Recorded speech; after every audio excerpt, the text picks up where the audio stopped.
সৎ কাজের আদেশ সবাই দিতে পারে, এটা সহজ কাজ। আমি যদি একজন বেনামাজিকে বলি ভাই চলো নামাজে, ওই ব্যক্তি নামাজে আসুক বা না আসুক অন্তত আমার সাথে দুশ্মনী করবে না।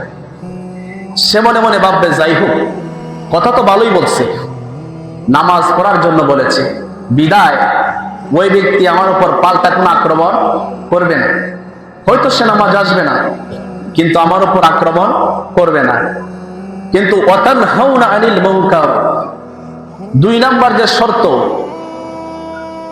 আপনি অসৎ কাজে নিষেধ করবেন, এই কাজটা করতে গেলে কিন্তু কলিজার মধ্যে সাহস থাকা প্রয়োজন, ঠিক না বেঠিক? এটা সবাই করতে পারে না।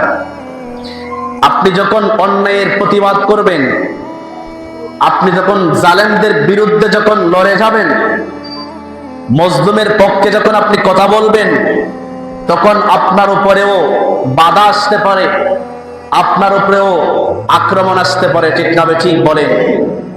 কিন্তু যারা সত্যিকার অর্থেই শ্রেষ্ঠ নবীর শ্রেষ্ঠ উম্মত, তারা মনে করে এই অসৎ কাজের বাধা প্রদান করা তো আমার ঈমানি দায়িত্ব।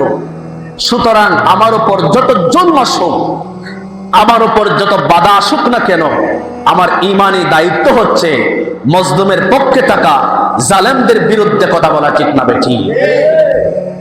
এই জন্য যারা খাঁটি মুমিন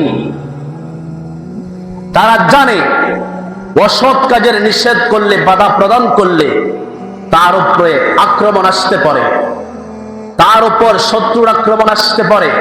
কিন্তু এই কথা চিন্তা করে কখনো কোনো মুমিন অসৎ কাজের বাধা থেকে, নিষেধ প্রদান করা থেকে নিজেকে গুটিয়ে রাখতে পারে না। আপনি সৎ কাজের আদেশ করলেন, একটা শর্ত আল্লাহ মেনেছেন, দ্বিতীয় শর্তটা হচ্ছে ওয়াতানহাউনা আনিল মুনকার, অসৎ কাজের বাধা আপনি প্রদান করবেন। আপনি এখানে নমজুমু করতেছেন, মানে হলো এই 3 শর্তের এক শর্ত আপনি মানতেছেন না, ঠিক না বেঠিক? কিন্তু মানুষ আমরা সর্বশ্রেষ্ঠ হয়েছি 3টা শর্তে। জোরে বলেন কয়টা? 3টা। একটা সৎ কাজের আদেশ দিতে হবে, উৎসাহ ও প্রেরণা দিতে হবে। 2 নাম্বারটা হচ্ছে অসৎ কাজের মধ্যে অবশ্যই আপনাকে বাধা দিতে হবে। অসৎ কাজ কি? অসৎ কাজ জুলম কি? আপনি মনে করছেন জুলম শুধু আরেকজনের মাথায় বাড়ি দেওয়া? না, এখন আমরা আরেকজনের উপরে, আরেকজন মুসলমানের উপরে ডিজিটাল জুলুম করতেছি।